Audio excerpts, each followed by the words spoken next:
રામ રામ દોસ્તો. અત્યારે ભાગવાની સિઝન ચાલે છે કે એવા મુદ્દાઓ સોશિયલ મીડિયામાં ચાલે છે કે આને ભગાડી ગયા તેને ભગાડી ગયા. પણ પ્રોબ્લેમ ક્યારે સૌથી મેજર થાય જ્યારે 17 વર્ષની 18 વર્ષથી નીચેની કોઈ છોકરીને કોઈ બે દીકરીનો બાપ હોય એવો વ્યક્તિ કોઈ ભગાડી જાય ત્યારે આ બહુ ભયંકર ખોટું છે. ન્યાયિક દ્રષ્ટિએ પણ ને સામાજિક દ્રષ્ટિએ પણ ભયંકર ખોટી વસ્તુ છે. તો આવા કિસ્સામાં મા બાપ શું કરે? આ તો હમણાં એક સુરતનો કિસ્સો છે જેમાં સગીરાને કોઈ બે દીકરીનો કે બે છોકરાઓનો બાપ લઈ ગયો છે, તો એને કિડનેપ કરી ગયા. એની કોઈ પોલીસ પણ દરકાર લેતી નથી. 35 દિવસ થઈ ગયા આ વસ્તુને. તો આવા કિસ્સામાં કોઈ શું કરી શકે મા બાપ? તો આ એડવોકેટ આપણી પાસે છે, ભૂમિકા પટેલ. એ લોકોને હવે પૂછે, કારણ કે એમને એક ઉદાહરણ એવું એમને પોતે આવા એક કિસ્સામાં છોકરીને પાછી લાવી શક્યા છે. આવા કિસ્સામાં કોઈ ભગાડી જાય, કદાચ એ સહમતિથી જ કરતા હોય ને તો પણ જ્યારે એની ઉંમર 17 વર્ષ 18 વર્ષથી નીચે હોય તો કાયદો બધું જ તમારા મા બાપની તરફેણમાં હોય તો એનો તમે ભરપૂર લાભ લઈ શકો છો. તો કેવી રીતે થોડી ગાઈડ કરો અમને કે કઈ રીતે આ વસ્તુઓમાં મા બાપે કામ લેવું જોઈએ? સૌથી પહેલા તો જ્યારે કોઈ 18 વર્ષથી નાની છોકરી હોય એની કન્સર્ન્ટ હોય તો પણ કોઈ વ્યક્તિ એને ભગાડીને ન લઈ જઈ શકે. એટલે એ તો સૌથી પહેલા કોઈ વ્યક્તિ એને સાથે લઈ જાય ફોસલાવીને કે કોઈ પણ રીતે, તો એની અંદર કિડનેપિંગ બને અને ખાસ કરીને કન્સર્ન જે કંઈ પણ પોક્સો એક્ટની કલમો હોય એ લાગુ પડતી હોય. હવે પ્રશ્ન ક્યાં આવીને ઉભો રહે છે કે FIR થઈ ગયા બાદ પણ પોલીસ છે એ છોકરીને શોધવાનો જેટલો પ્રયત્ન કરવો જોઈએ એટલો નથી કરતી. અને આ એક કિસ્સો નથી, આ એક કિસ્સો તો એવો છે કે જે બહાર આવ્યો છે, પણ આના સિવાય પણ ઘણા કિસ્સાઓ બનતા રહેતા હોય છે. જયારે આપણે પોલીસ પાસે જઈએ કે ભાઈ હજુ તમે સુધી કેમ કઈ કામ નથી કર્યું, એટલે એના સૌથી પહેલા એના બહુ વાહિયાત કારણો હોય. સૌથી પહેલા તો એવું કે અમારી પાસે ગાડી નથી.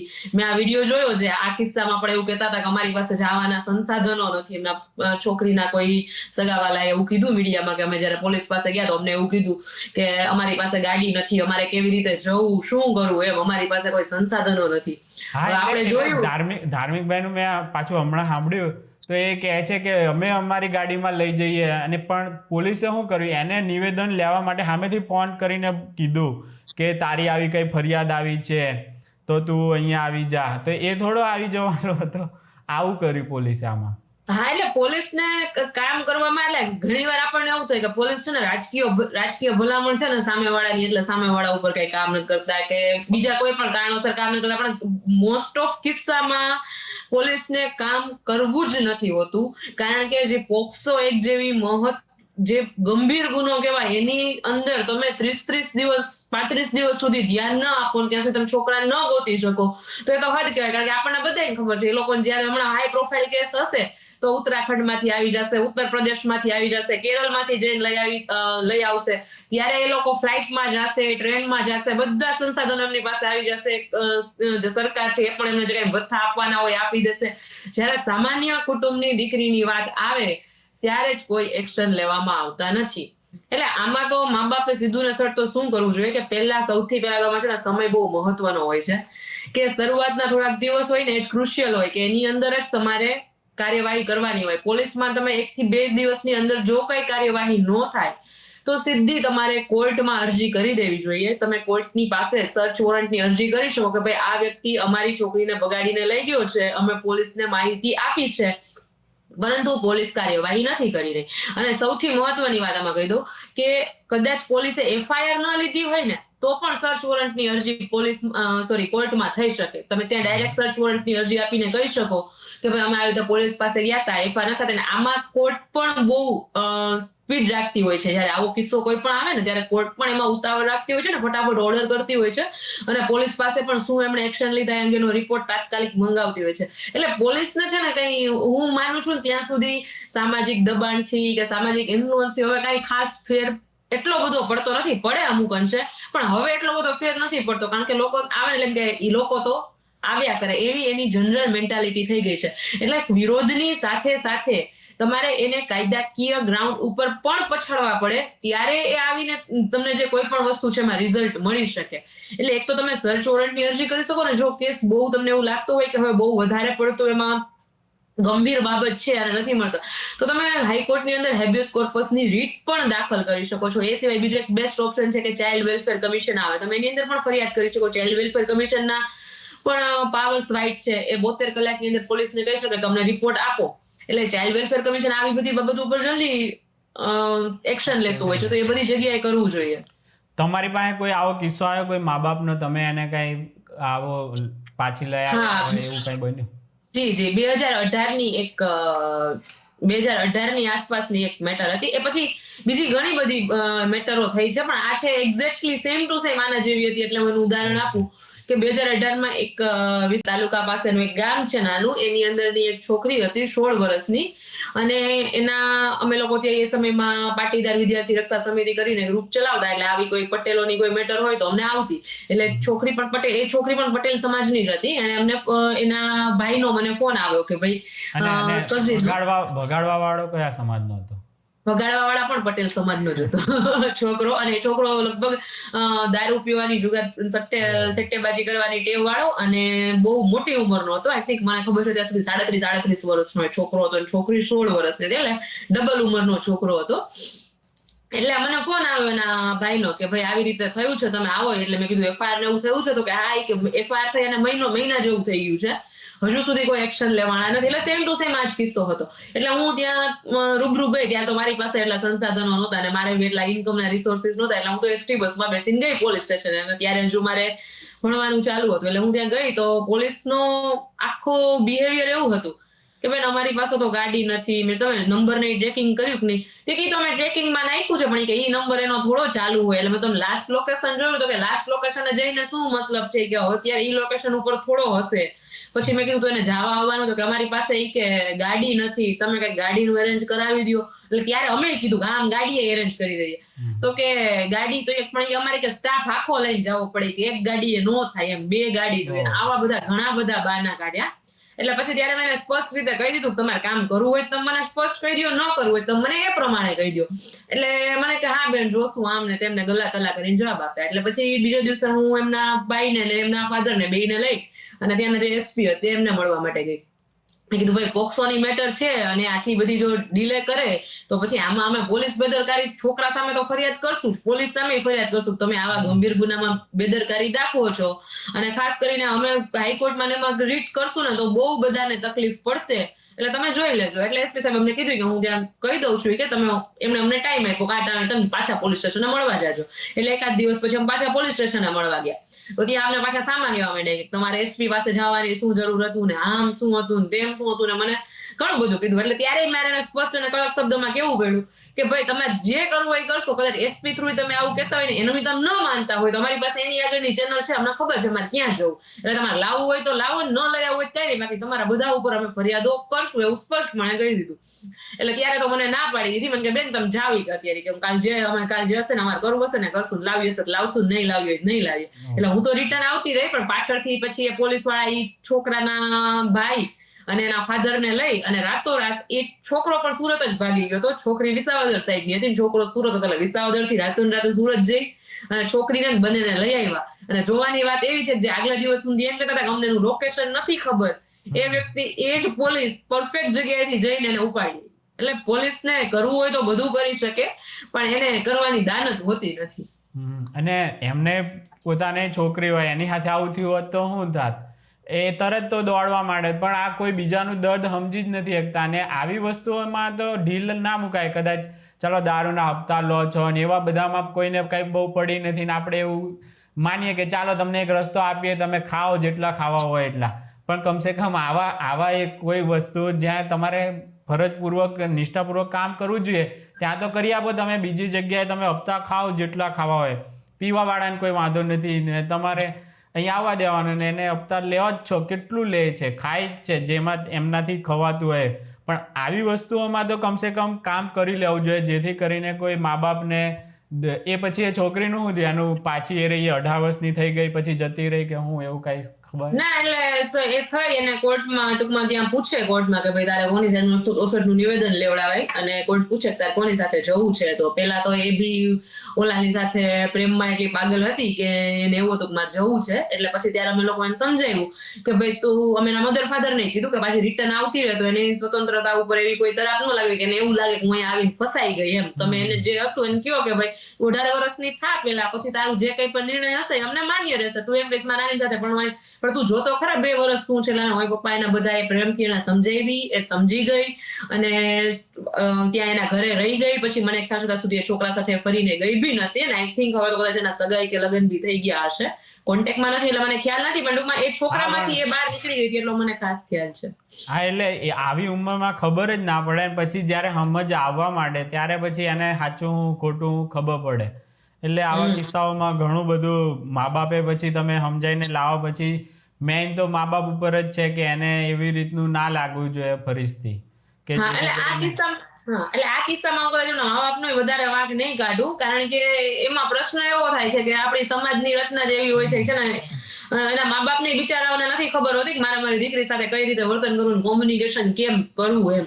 હવે જે મારો કહેવાનો મતલબ એ છે કે આપણા સમાજે જેમ તમે દીકરીઓને બોલાવીને ભેગી કરીને શીખામણ આપો છો કે તમારે આમ કરવું જોઈએ, એમ તમારે મા બાપને બી કેવું જોઈએ તમારી દીકરી સાથેનું કોમ્યુનિકેશન વધારો. કાલ સવારે કોઈ પણ રિલેશન હોય તો તમારી સાથે વાત કરી શકે. અને આ કિસ્સામાં તો અમે એવું કર્યું હતું કે 16 વર્ષની છોકરી હતી ને, બધા એવું કીધું હતું કે ફરીવાર મોબાઈલ ન આપતા. એટલે મેં એવું ઇન્સિસ્ટ કર્યું હતું કે આ બધું તમે કરશો ને ઉપરથી એમ થશે જો આને કરતા હું ત્યાં હતી તો સારું હતું, મને બધું વાપરવા તો મળતું હતું. એટલે તમે જે જોઈતું હોય, જે પ્રમાણે પહેલા રહેતી હતી એ પ્રમાણે રાખો. એના મા બાપે એમને મોબાઈલ ફોન બી આપ્યો, બધું આપ્યું, પણ એ બહુ સારી વસ્તુ થઈ કે પછી એ લગભગ એ છોકરાના કોન્ટેક્ટમાં ક્યારેય નથી આવી. અને એ વખતે તો ઇન્સ્ટાનો જમાનો નતો, ઇન્સ્ટાગ્રામ, સ્નેપચેટ એનો. અત્યારે ચાલ્યું ત્યારે ફેસબુક વધારે ટ્રેન્ડિંગ હતું, ફેસબુકમાં વધારે ચાલતું. હા, તો અત્યારે તો ઇન્સ્ટા ને સ્નેપચેટ ને એમાં પછી આ કિસ્સાઓમાં પાછો ભયંકર અત્યારે વધારો થતો હશે. તમારા પાસે હવે કઈ લેટેસ્ટ આવે છે આવા કોઈ કિસ્સાઓ કે 18 વર્ષ? આ ઇન્સ્ટાગ્રામ વાળા તો ભયંકર કિસ્સાઓ આવે છે. હવે એક છોકરી છે, હવે એક નામ ને એવું તો હું કઈ નહીં ડિક્લેર કરું, પણ એક છોકરી હતી ઇન્સ્ટાગ્રામના માધ્યમથી એક છોકરાના સંપર્કમાં આવી. છોકરી 18 વર્ષથી ઉપરની જ હતી, પણ છોકરાના સંપર્કમાં આવી, 2-3 વર્ષ રિલેશન રહ્યા. નવો છોકરો સામેવાળો હતો એ માનસિક રીતે સાયકો હશે, 2 છોકરાનો બાપ હતો, એની વાઈફ ઓફ થઈ ગઈ હતી અને એને આખી એની આઈડેન્ટિટી ચેન્જ કરી અને આ છોકરી સાથે રિલેશનશિપ કેળવી. બંને રિલેશનમાં આવ્યા. છોકરી એકદમ એજ્યુકેટેડ, છોકરો સાવ બકવાસ. એની સાથે અમે પછી લગભગ 3 વર્ષે રિલેશનમાં રહી. પણ છોકરી એવું કીધું કે મારે મેરેજ કરવા છે એમ, તું આવીને તારા ફેમિલીને લઈને મારા ઘરે આવી કે. તો ના, એના ફેમિલીને લઈને એના ઘરે આવે કે વારે ઘડી એને ઘણો બધો ટૂંકમાં છોકરીને ધીરે ધીરે અહેસાસ થયો કે આ તો ખોટું બોલે છે એમ, મારી સાથે ઘણું બધું ખોટું. છોકરીને પોતાને જ અહેસાસ થઈ ગયો, બીજા કોઈ તો કહેવાની જરૂર ના પડી. એટલે પછી એ છોકરી એની સાથે રિલેશન કટ કરવાનો પ્રયત્ન કર્યો ને તો એને આને ધમકીઓ દેવાની ચાલુ કરી. ફોન કરીને એને કન્ટિન્યુ એના રોજના 40, 50 ફોન કરે કે તારા મધરને આમ કરી નાખીશ, તારા ફાધરને આમ કરી નાખીશ, તું છો ત્યાં આવીશ ને આમ ને તેમ ને. ત્યારે એમાં સાયબર ક્રાઇમમાં ફરિયાદ કરાવી. અને એક પ્રકારનો સાયકો જ હતો કે ભાઈ તું મારી સાથે રિલેશન નહીં રાખતો, આમ કરીશ ને તેમ કરીશ ને. પ્લસ એને સુસાઇડની ધમકીઓ આપીને એના પોતાના ફોટા મોકલે કે જો મેં સુસાઇડની ટ્રાય કરી હતી, હું હોસ્પિટલમાં છું ને, એવા બધા ફોટા મોકલે. છોકરીને સખત હેરાન કરી. અને છોકરી કોઈ પાસે મદદ બી ના માંગી શકે કે ભાઈ હવે હું આવું કોકને કહીશ તો લોકો મને જ કહેશે ઉલટાનું કે ભાઈ તારે આવું નહોતું કરવું ને એમ. એટલે પછી કોઈ રીતે એ મારી ઓળખાણમાં આવી. પછી અમે ત્યારે આ જ પ્રશ્ન થયો. હવે પ્રશ્ન એવો હતો, ઇન્સ્ટાગ્રામમાંથી છોકરો કોન્ટેક્ટમાં આવ્યો હતો, એટલે અમે અહીંથી મહિલા પોલીસ સ્ટેશને ફરિયાદ કરવા ગયા કે ભાઈ આવું થયું. તો મહિલા પોલીસ સ્ટેશન વાળા અમને કહે કે ઇન્સ્ટાગ્રામની મેટર છે ને એટલે તમારે સાયબર ક્રાઇમમાં જવું પડે. એટલે અમે સાયબર ક્રાઇમમાં ગયા. તો સાયબર ક્રાઇમમાંથી અમને એવું કીધું કે તમારે કે મેટર શું કહેવાય, જયારે કોઈની આઈડેન્ટિટી અમને ન ખબર હોય ને, કે ઇન્સ્ટાગ્રામની અંદર કોઈ અનનોન એકાઉન્ટમાંથી આવતું હોય ને, ત્યારે અમારે સાયબર ક્રાઇમ પાસે આવે. આમાં તમને છોકરાની આઈડેન્ટિટી ખબર છે, એનું સરનામું ખબર છે, ક્યાં રહે છે, એટલે મહિલા પોલીસ સ્ટેશનમાં આવે. એટલે બંને પોલીસ સ્ટેશન પોતપોતાનો હાથ ઝાટકી દીધો.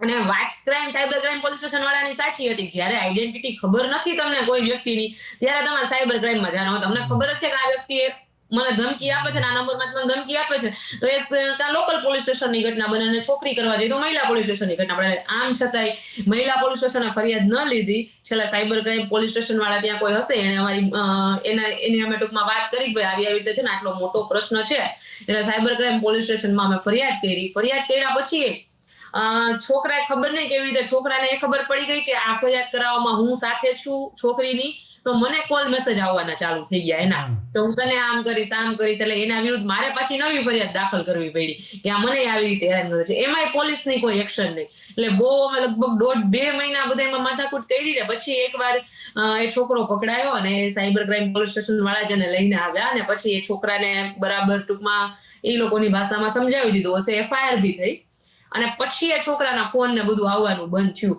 એટલે આમ તમે જોવો ને તો છોકરી એકવાર ફસાઈ જાય ને તો આપણા સમાજનું દબાણ એવું હોય કે કોઈ ખુલીને વાત ન કરી શકે. એને કેટલા લગભગ 1 વર્ષ સુધી તો આ બધું સહન કર્યું. છોકરાનું જે ટોર્ચરિંગ હતું એને પરાણે વાત કરવી પડે, બોલાવે તો મળવા જવું પડે. એટલે લગભગ એને આટલા લાંબા ટાઈમ સુધી આ બધું ટોર્ચરિંગ સહન કર્યું. એમને કોઈને કહી નથી શકતી.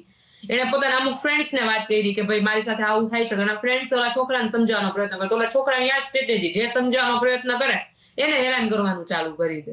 આ લોકો શું કામ ધંધો તો બીજો હોય ને, એક જ કામ હોય આજ કરવાનું. એટલે આવી રીતે કરી રાખે. એટલે આમાં એક સમાજનો પ્રશ્ન નથી, આ લગભગ બધી છોકરીઓ માટેનો પ્રશ્ન છે.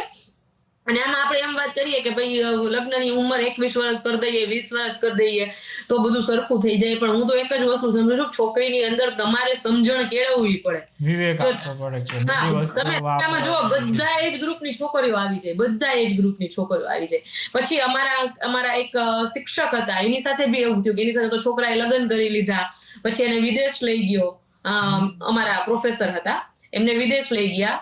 ત્યાં જઈ અને એ મેડમ હતા, એ ઓમ પોતાની રીતે બહુ ફેમિનિસ્ટ વિચારો વાળા હતા. બહુ બોલવામાં બધી રીતે સ્ત્રીઓના હક માટે બોલવાની વાત આવે તો પોતે બોલતા, બહુ બોલ્ડ વિચારો વાળા હતા.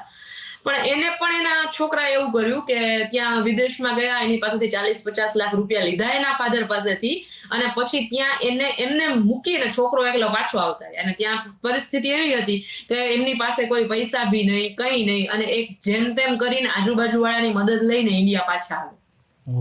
એટલે આમાં કોઈ એજ ગ્રુપ સાથે મતલબ નથી, કોઈ વસ્તુ સાથે મતલબ નથી. તમારી અંદરની સમજણ શક્તિ ઉપર મતલબ છે ને. એ સમજણ શક્તિ સમાજમાંથી આવે, સમાજે આપવી પડે. તમે એવું કહો કે 18 વર્ષની છોકરી નથી સમજતી, તો હું એમ કહું છું કે તમે કિસ્સાઓ જોઈ લો ને તો એમાં તમને 15 વર્ષની છોકરી મળશે, 16 વર્ષની મળશે, 18 વર્ષની મળશે, 25 વર્ષની મળશે, 40 વર્ષની સ્ત્રી મળશે કે જેને આવી રીતે પ્રોબ્લેમ થયા હોય. એટલે આમાં પ્રશ્ન ખાલી આપણો એકલો નથી, પ્રશ્ન તંત્રનો છે કે કોઈ બીક નથી રહી. પોલીસ તંત્ર છે કે કોઈ પણ આપણું તંત્ર છે, બીજું કઈ પણ એના ઉપર લોકોને બીક નથી રહી, વિશ્વાસ નથી રહ્યો. એટલે પણ આ બધા પ્રશ્નો થાય છે. અને નહીતર ડાયરેક્ટ એવું કહી શકે તંત્રને, આવું કોઈ છોકરી છે પરિવારને ના કહી શકે તો તંત્રએ પણ કોઈ એવી સિસ્ટમ બનાવે કે એમને કે ને એ લોકો આવામાં કોઈ મદદ હેલ્પ કરી શકે. પણ જો કે બધા પછી ફાયદો ઉઠાવે આવી વસ્તુઓનો તો વધારે જ. એટલે આમાં તો છે ને સિસ્ટમે ફૂટેલી છે. બે પ્રશ્ન આવે કે છોકરીનો ફાયદો આમાં કોઈ હવે ચાલો તો નેક્સ્ટ લઈએ. આમાં છોકરાઓ સાથે પણ આવું કઈ ફ્રોડ થતું હોય ઇન્સ્ટાગ્રામથી, એવો કોઈ કિસ્સો આવ્યો છે? હા, છોકરાઓમાંથી પણ ફ્રોડ થતા હોય, પણ હવે એ લોકો સાથે બિચારા સાથે બહુ નાના ફ્રોડ થતા હોય. રિચાર્જ કરાવી આપો, પૈસા આપી દો. એ તો ફ્રોડ ને લાયક જ છે. એ લોકો હાય હેલો કરતા હોય ને એ તો ફ્રોડ ને લાયક જ છે. રિચાર્જ એટલી બુદ્ધિ ઇન્સ્ટાગ્રામની અંદર સામે પણ પાછું ફેક આઈડી બનાવ્યું હોય, એ પણ છોકરાએ બનાવ્યું હોય. એટલે ઈ જેની સાથે વાત કરતા હોય. પછી હવે તો ઓલી એપ્લિકેશન આવે છે કે તમે વોઇસ ચેન્જ કરી, વોઇસ ફ્રીક્વન્સી ચેન્જ કરી શકો. એટલે ખબર ના પડે કે ભાઈ છોકરો વાત કરે તો છોકરી બનીને વાત બી કરી લે, છોકરી બનીને મેસેજ બી કરી લે, રિચાર્જ બી કરાવડાવી લે, ગૂગલ પે બી કરાવડાવી લે. ઘણું બધું આવું છોકરાઓ સાથે થતું હોય છે. પણ તમાર સુધી તો ના, વકીલ સુધી તો એ કેસ ના પહોંચે ને, એટલા નાના ફ્રોડ તો. હા, એટલા નાના ફ્રોડ તો ના હોય. બાકી તો આપણને ખ્યાલ જ છે ત્યારે સાયબર ક્રાઇમમાં, જે સ્ટોક માર્કેટમાં ને બધા ફ્રોડ થતા હોય એ તો ચાલુ જ છે. પણ ટૂંકમાં આજે આપણે જે મુદ્દા ઉપર વાત કરી છે, ભાગવા વાળા, એમ તો જો પેલા આમ કોઈની સાથે હની ટ્રેપ કદાચ થતું હોય, એવા કોઈ છોકરા સાથે એવું એ તો બધું થતું હોય, એવા કોઈ કિસ્સાઓ નથી આવ્યા તમારા પાસે?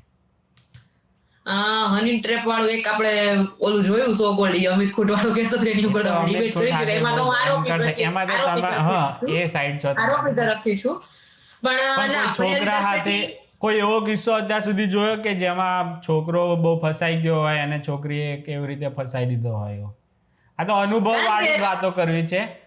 તમારી પાસે એવો કોઈ કેસ આવ્યો હોય? હા, એટલે હું તમને વાત કરું ને તો એવા કિસ્સા બહુ ઓછા બનતા હોય કે જ્યારે છોકરો ખરેખર ફસાઈ ગયો હોય. કારણ કે તમે વસ્તુ એક સમજો કે તમને કોઈ લાલચ છે ત્યારે તમે છોકરી પાસે જાઓ છો ને, એમ તમે પોતે બી એક ઓલા પોઈન્ટે ખોટા જ છો. તમે ભલે મેચ્યોર છો પણ સામે તમે મેરિડ છો. કઈ નહીં કે છોકરાઓનો પ્રોબ્લેમ એ થઈ જાય કે આટલું મોટું ફ્રોડ થઈ ગયું હોય ને તો કઈ પણ ના શકે ને. હા, એટલે સેમ જે છોકરીઓ સાથે બને એ છોકરાઓ સાથે પણ બને, પણ છોકરીઓમાં પ્રશ્ન એવો થાય કે છોકરીઓની પોતાની ભૂલ ના હોય. એને ટૂંકમાં એને જે ભૂલ કરી હોય એ પોતાના ભૂલ થયું. દાખલા તરીકે એને કોઈ છોકરા ઉપર ટ્રસ્ટ કરી લીધો તો એ એની વ્યક્તિગત ભૂલ થઈ ગઈ એમ. પણ હવે કોઈ મેરિડ છોકરો છે કે ઈ છે કે ઈ આવી કોઈ છોકરીના ચંગુલમાં ફસાઈ જાય ત્યારે એની ખાલી પોતાની વ્યક્તિગત ભૂલ તો હોય જ, પોતાની લલત તો હોય, પણ સાથે સાથે એના ઘરના સાથે એના પત્ની હોય કે એના બાળકો હોય તો એની સાથે ભૂલ એના પ્રત્યે બી અન્યાય કહેવાય એમ. એટલા માટે થઈ અને છોકરાઓ છે ને મોટે ભાગે આવા હની ટ્રેપની ફરિયાદો નથી કરતા. થાય છે એ વાત માનું છું, પણ હું રેશિયો જોઉં કે જે મારી પાસે કેસીસ આવે છે એમાં હેરાન થયેલી છોકરીઓના કેસીસ વધારે હોય છે. છોકરાઓ તરફથી હોતા છે નહીં, હોય જ છે, પણ એનું પ્રમાણ હજી એટલું બધું નથી કે જે લોકો છોકરાને અને છોકરીઓના બંનેને એક ઓલા તરાજુમાં રાખે કે ભાઈ છોકરીઓ સાથે થાય છે તો છોકરાઓ સાથે પણ થાય છે. એટલે બેની જે કહેવાય શું કહેવાય એને કેસની સંખ્યામાં ખાસો એવો ફેર છે. છોકરીઓ પ્રત્યે હજુ પણ એવા કિસ્સાઓ વધારે બને જ છે કારણ કે ઈઝી ટાર્ગેટ હોય. સૌથી પહેલા સમજણ શક્તિ અને બહાર સોસાયટીનું એક્સપોઝર ન મળ્યું હોય. કારણ કે છોકરો હોય તો રાતે 10-11 વાગ્યા સુધી પોતાના ભાઈબંધ દોસ્તારો સાથે બેઠો હોય, ગપ્પા મારતો હોય. એને ખબર હોય રાતે કેવા લોકો બહાર નીકળે છે, શું છે, એના દોસ્તારો પાસેથી મળતું હોય. છોકરીઓને એટલી બ્રોડ માઇન્ડેડ હોય તો બી એવી છૂટ નથી હોતી કે રાતે 12 વાગ્યા સુધી બેસીને એના દોસ્તારો સાથે કે એની મિત્ર લેડીઝ ફ્રેન્ડ હોય તો બી કે ગર્લફ્રેન્ડ હોય તો બી કે એની સાથે બેસીને વાત કરે એમ. એટલા માટે છોકરીઓને એટલું સોસાયટીમાં એક્સપોઝર જ નથી મળતું કે કોઈ સાથે કોમ્યુનિકેટ કરી અને એ વ્યક્તિને સમજી શકે. અત્યારે લોકો એવું સમજે છે કે છોકરીઓને એજ્યુકેશન આપી દીધું એટલે વાત પતી ગઈ, પણ ખાલી એને એજ્યુકેશન જે આપણે ભણીએ છીએ એ એજ્યુકેશનની સ્કૂલ કોલેજના એટલા એજ્યુકેશનની જરૂર નથી હોતી. એને સોસાયટીમાં કેવી રીતે રહેવું, લોકો સાથે કેવી રીતે કોમ્યુનિકેશન કરવું, લોકો સાથે કેવી રીતે વાત કરવી, લોકોને કેવી રીતે પારખવા, એ બધાની સ્કિલ્સ હજુ એનામાં એટલી ડેવલપ કરવામાં આપણે પાછળ રહી ગયા છીએ કે એ ફટ દઈને આવા કોઈ વ્યક્તિના જંગલમાં ફસાઈ જાય છે. અને બીજું એ પણ છે કે એક જ ધારો કે આ લગ્નવાળા આવા ઢાંઢા પણ હોય એ પણ હાઈના મેસેજ છોકરીઓને કરતા હોય. એમાંથી જે ફસાણીએ જે કોમ્યુનિકેશન કરવા માટે હાઈનો જવાબ આપે એટલે પછી એવી તો કેટલાય 2-3 માંથી જેટલા પણ હોય એ બધાની સાથે પછી કોમ્યુનિકેટ કરી અને પછી એને ફસાવવાની કોશિશ કરતા હોય. હા, એટલે મારો કહેવાનો મતલબ એ છે કે છોકરીઓ એમ કહેતા હોય કે ભાઈ અમે છોકરીઓ આમ કરે, છોકરા આમ કરે તો છોકરીઓ આમ નથી કરતી. પણ તમે કોઈ પણ છે ને રેન્ડમલી કોઈ છોકરાનું ઇનબોક્સ ઉપાડીને ઇન્સ્ટાગ્રામનું કે ફેસબુકનું ઇનબોક્સ ઉપાડીને જોઈ લો ને તમે કોઈ છોકરીના મેસેજ તમને જોવા નહીં મળે કે જેને સામેથી એને હાય હેલો કર્યું હોય પણ એ બહુ રેર કિસ્સામાં હોય એમ. પણ તમે કોઈ છોકરી હોય જે ઇન્સ્ટાગ્રામ ફેસબુક યુઝ કરતી હોય ને એનું પબ્લિક એકાઉન્ટ હોય તમે જોઈ લો તમને એમાં ઢગલા બંધ હાય હેલો ના મેસેજ મળી જશે. અને એ પણ એવું નહીં કે કામથી મેસેજ કરેલા હોય, એમને ટૂંકમાં કે આમાંથી જે કોઈ મારી સાથે 2 મિનિટ વાત કરી લે કે જે કોઈ પણ આવી એમ. હા, એ બધું એટલે જ આનો છોકરાઓ વધારે હિંમત વાળા હોય છે, કોશિશ કરતા હોય. નવરા બેઠા પાછા પછી કોલેજો કરતા હોય તો સાઈડમાં આવું પાછું કર્યા કરતા હોય, ભણવામાં ધ્યાન ના હોય એવા બધા પણ આવું બધું આવો ધંધો કરતા હોય. આખો દિવસ ઇન્સ્ટાગ્રામ ને બધામાં છોકરીઓને મેસેજો કરવામાં ને એમાં જેમાંથી જે ફસાણી અને પછી એટલે આવું બધું આ લોકોનો ધંધો તો છે જ. છોકરાઓએ ધંધો બનાવી નાખે ને પેલા લોકો ફસાઈ જાય પણ એને ખબર ના હોય સામે વાળું કઈ રીતનું છે. એટલે આમાં છે ને પ્રશ્ન ક્યાં ખબર લોકો છે ને સમાજને વચ્ચે લઈને આવે છે. સમાજને મારા મતે છે ને સમાજને વચ્ચે લઈને આવવાની જરૂર નથી. કારણ કે આ બધું જે બને છે ને સમાજને કેમ લાવે? કારણ કે હવે જો પોલીસ આટલું એ કરતી ના હોય, તમે ગયા તો પછી સમાજને બધું ના આવે તો દબાણ કેવી રીતે આવે પોલીસ પર? એ તો કઈ એટલા મોટા ખમતીદાર આમ ઊંચા નથી લેવલના કે જેથી પૈસા આપીને પણ કરાવી શકે કામ. તો ઘણી વખત સમાજના આવવાથી બહુ ફાયદો થાય છે કે કમસે કમ પછી ગહલોત સાહેબને આમાં પડવું પડ્યું કે ભાઈ શું છે એ કરો તો કમિશનર બધા પછી તમે મારી વસ્તુ સમજતા નથી. હું એમ કેવા માંગુ છું કે પટેલ સમાજની છોકરી સાથે આવું થયું કે 35 દિવસથી એનું આવ્યું તો પટેલ સમાજ જ ક્યાં આવ્યો એમ? બીજો સમાજ સાથે જોઈન થવું જોઈએ ને. મારો કહેવાનો મતલબ એમ કે તમે સમાજ પૂરતું મર્યાદિત ન બનાવો એમ. બધાયની સાથે થાય છે. અને પટેલ સમાજમાં પણ મેં બાયસનેસ જોઈ છે કે જ્યારે સામે છોકરો પણ પટેલ હોય ને ત્યારે આટલા જોરદાર પૂર્વક જે આટલી આપણે આમ એકદમ દબાણપૂર્વક કામ કરે છે ને એવું નથી થતું. આ મેં તમને જે કિસ્સો કીધો સૌથી પહેલો 2018 વાળો, એમાં સામે પટેલનો જ છોકરો હતો એમ. અને મારી પેલા અમે લોકો તો કારણ કે અમારું યુનિયન હતું એ લિમિટેડ હતું, એક ક્ષેત્ર પૂરતું અમારું જે યુનિયન ચલાવતા હતા પણ એમણે તો અગાઉ એના ગામના સરપંચ હોય કે કોઈ પણ હોય કે એના સમાજના જે આગેવાનો તેની સાથે વાત કરી જશે પછી જ અમારી પાસે આવ્યા હશે ને, કારણ કે અમે લોકો તો યંગ લોકો હતા, તો એ હેલ્પ માંગવા અમારી પાસે આવે ત્યારે બીજે ક્યાંયથી હેલ્પ નહીં મળી હોય ત્યારે જ આવ્યા હશે ને એમ. તો એ સમયે પટેલ સમાજ કેમ નથી બોલતું? મારો કહેવાનો મતલબ આ છે. એટલે તમારા સમાજ પૂરતું મર્યાદિત ન રાખો, દીકરીઓ જાય છે તો બધાની જાય છે. તો હું તો કહું છું કે બ્રાહ્મણની ગઈ, વાણિયાની ગઈ, પટેલ ગઈ, બીજી અન્ય કોઈ પણ દીકરી સાથે આવું થયું તો બધાય સમાજ ભેગા થઈ અને એનો વિરોધ કરવો જોઈએ એમ. પછી સામે ઈ ન જોવું જોઈએ કે સામે અમારા સમાજનો છોકરો છે, અને પટેલ સમાજ પૂરતી વાત નથી, બધાય સમાજની વાત કોઈ છે. પણ સમાજની છોકરી હોય એની સાથે આવું થાય, સગીરા હોય તો બધાએ બોલવું જોઈએ કે આમાં કેમ તમે પોલીસ, એટલે બધા જ બોલે તો કમસે કમ કોઈ પણ જાય તો તરત જ પોલીસ એક્ટિવ થઈ જાય. તો ભલે પોસ્કો જેવો હોય એમાં એમને વધારે જવાબ આપવા પડતા હશે ને એ લોકો વધારે ધંધે લાગી જતા હોય એટલે બહુ આનાકાની કરતા હોય કે આમાં આપણે FIR ના લઈએ ને આમ કરીએ ને તેમ કરીએ. એટલે મારો કહેવાનો મતલબ એમ છે કે બધાય સમાજના આવે. હું અત્યારે પટેલ સમાજની છોકરી છે તો બધાય સમાજે સામે આવવું જોઈએ. તમને ખબર છે આપણા દેશનો સૌથી અત્યાર સુધીનો મોટો કિસ્સો હોય નિર્ભયા કાંડ વાળો જે કિસ્સો થયો હતો દિલ્હીની અંદર, જે ગેંગરેપ થયો હતો આખો, અને એના લીધે જ એ વસ્તુ નવો કાયદો આવ્યો કે ભાઈ 18 વર્ષથી નીચેનો જુવેનાઇલ હોય અને એને જો બહુ બ્રુટાલિટી થી આવી રીતે રેપ ને મર્ડરમાં એક્ટિવલી પાર્ટ લીધો હોય તો એને એડલ્ટ જેવી જ સજા થાય છે. એ કાયદો પછી આવ્યો ને એ તમે જોયું જ્યારે યુનિટી હોય બધાની અંદર ત્યારે કેટલું રિઝલ્ટ મળે એમ. અત્યારે આપણી પટેલ સમાજની દીકરી છે એટલે પટેલ સમાજ જાય તો કેટલું રિઝલ્ટ મળે, અને અન્ય સમાજો ભેગા થાય અને મોટા સ્તરે વિરોધ થાય તો એનું રિઝલ્ટ કંઈક અલગ હોય. એટલે મારો કહેવાનો મતલબ એમ છે કે આવા કિસ્સા બનતા હોય ને ત્યારે આપણે એક પર્ટિક્યુલર સમાજમાંથી આવીએ છીએ એ વસ્તુને સાઈડમાં મૂકી અને એક બ્રોડ માઇન્ડ થી વિચારી અને પછી વિરોધ કરવો જોઈએ. હા, પણ એમાં લાવે છે તો થોડોક વિરોધ અમારે છે જ ને. પેલો આ કાયદો લાવે છે કે મા બાપની પરમિશન હોવી જોઈએ ભાગીને લગ્નમાં, તો તમે પાછળ પણ એમ નહીં. અત્યારે મને કયો આ છોકરી ગઈ, એમાં બધા સમાજ એક છે. હા, એમાં બધા સમાજ એક છે કે અમારા સમાજની છોકરી બહાર ન વહી જવી જોઈએ એમ. અને આ તમે જોયું, આ લાઈવ ઉદાહરણ છે. અત્યાર સુધી એમ કહેતા હતા કે લગ્ન કરીને વહી જાય, આ લગ્ન વગર વહી જાય. જો સગીરાને તો એના મા બાપ જ બધું જ એને કાયદા આપ્યા છે એટલે તમે ઇન્ટરફિયર કરીને પાછી લાવી શકો. એટલે આમાં તો 18 વર્ષની થઈ ગઈ પછી એ આઝાદ થઈ જાય અને પછી મા બાપે કાંઈ ના કરે, ગમે એટલા હાથ પગ જોડે, પેલી જો એને એમ માને કે મારે જવું છે તો જ, બાકી તો આવી જ ના કે બધા કાયદા પછી પેલાની સપોર્ટમાં જ છે. એટલે પણ હું તમને એવા કહેવા માંગુ છું જે છોકરીને જાવું જ છે, જેને નક્કી જ કરી લીધું છે કે મારે જાવું છે, એ કાયદોય નહીં જોવે.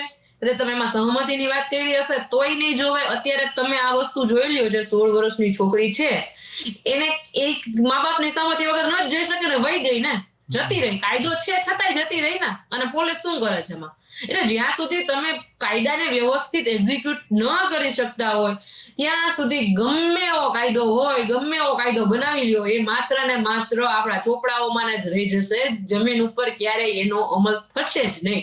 એટલે તમારે અત્યારે એક્ઝિક્યુશન સિસ્ટમ વધારવાની જરૂર છે કે કાયદો વ્યવસ્થિત એક્ઝિક્યુટ થાય. જે કાયદા ઓલરેડી છે એને તો વ્યવસ્થિત એક્ઝિક્યુટ કરાવો. તમે નવા જેટલા કાયદા બનાવો છો એનાથી કોઈ ફેર નથી પડવાનો. ચાલો, તો ખૂબ ખૂબ આભાર તમારો. આમાં જે આ ભાગે સગીરા જો કોઈ ભાગી જાય તો એને એના મા બાપ કોઈ પણ રીતે વકીલ થ્રુ સામાન્ય રીતે પણ લાવી શકે છે. એમાં જો કદાચ સમાજને કહેવાની એને સંકોચ થતો હોય તો તમે જે આખું જે ઉદાહરણ 2018નું કર્યું એમાં બહુ વધારે હોહા પણ નહીં થયું હોય ને, કંઈ મીડિયામાં ને એમાં બહુ આવ્યું હતું એટલું બધું? કોઈ જ જગ્યાએ નહીં. એકદમ ઇન્ટરનલી પતી ગયું. બહુ જરૂરી છે કારણ કે મા બાપને પણ મોઢું બતાવવાનું હોય સમાજમાં. આવું બધું થઈ જાય તો પછી નામ ને એવું બહાર આવે, પછી ખોટું ઓળખ છતી થઈ જાય તો ઘણા બધા પછી છોકરીને ભવિષ્યમાં પ્રોબ્લેમ રહે. એટલે બહુ જરૂરી છે તો કે બહાર મારા ઉપર પણ લોકો એ જ સવાલો ઉઠાવતા હોય છે કે તમે શું કર્યું. પણ હું મારા લેવલે ગ્રાઉન્ડ ઉપર કામ કરતી જ હોય, પણ દરેક જગ્યાએ મારે બહાર આવીને બોલવું જરૂરી નથી હોતું કારણ કે એમાં છોકરીઓની પ્રાઇવસી બી જાતી હોય. અને આવા બધા ઘણા લોકો છે, છોકરીઓ છે જેની મેં હેલ્પ કરી હોય, ડોમેસ્ટિક વાયલન્સ વાળી હોય, આ હોય તે હોય, પણ એને મને જ પોતાને જ સંકોચ થાય કે હું એના વિશે હું કે બહાર મીડિયામાં બોલું કે હું એના વિશે કઈ વાત કરું. એટલે ઈ હથિયાર ક્યારે હોવું જોઈએ? લાસ્ટ સ્ટેપ હોવું જોઈએ કે બધી જગ્યાએથી તમે માંગી લીધું, કોર્ટ પાસેથી માંગી લીધું, પોલીસ પાસેથી માંગી લીધું, નેતાઓ સાથે વાત કરી લીધી, સમાજ સાથે વાત કરી લીધી, અને કોઈ જ તમારું સાંભળતું નથી, ત્યારે મારા માનવા આપણે ત્યારે લાસ્ટ ઓપ્શન મીડિયા હોવો જોઈએ એમ. કારણ કે હવે તમે જેમ મીડિયામાં વધારે કેસ આવતા જશે ને તો એ વસ્તુ નોર્મલાઇઝ થઈ જશે. ન્યૂઝ જોવા વાળાને એવું થઈ જશે કે આવું તો જો આ દર સવારે આવું કઈ ઊભું જ હોય છે, એટલે એ વસ્તુની કોઈ ઇફેક્ટ નહીં રહે. એટલે અને સમાજ પણ જયારે સાથે આવતું હોય ને ત્યારે માત્ર તમે તમારા પૂરતો ઓલું રાખો કે ભાઈ હું એનો શું કહેવાય નેતા બની અને હું એનો વિરોધ જઈને કરી આવું પોલીસ સ્ટેશન સામે, એનાથી કઈ નહીં થાય. તમે કરો સારું જ છે, હું કોઈને ડિમોટિવેટ નથી કરતી, કોઈની ખંડન પણ નથી કરતી, કામ સારું જ છે, પણ સાથે સાથે તમારે એને એના લીગલ ઓપ્શન્સ આપવાની પણ જરૂર છે. તમારે એને લીગલી પણ એડવાઇસ કરવાની જરૂર છે કે તમે લીગલી શું કરી શકો. અને અમુક એવી આવી બધી વસ્તુઓ છે તો ઘરની વાત ઘરમાં રાખો એ ટાઈપનું આની પર એ કરાય. મીડિયામાં ને એમાં આટલું બધું ના ઉછાળાય આ વસ્તુને. પણ આ તો 35 દિવસ ને આટલું બધું થઈ જાય પછી નેતાઓ ઘૂસે અને એને પછી મોટું સ્વરૂપ આપી દે, એટલે આવું બધું થતું હોય. અને હવે સારું ખોટું હોય તો પછી ભવિષ્યમાં એ પરિવારને પૂછે તો ખબર પડે કે આ આંદોલનથી ખરેખર તમારે સારું થયું હતું કે નહીં, ત્યારે ખબર પડે. એ લોકોને જ ખબર હોય કે આનાથી હું સારું થયું મારું કે હું ખરાબ થયું, અને પછી તો કોઈને બિચારાને કહી ના શકે. કઈ નહીં, ખૂબ ખૂબ આભાર તમારો. આમાં તમે ગાઈડ કર્યા. બીજા કોઈ મુદ્દા ઉપર મળીએ ત્યાં સુધી દોસ્તો રામ રામ.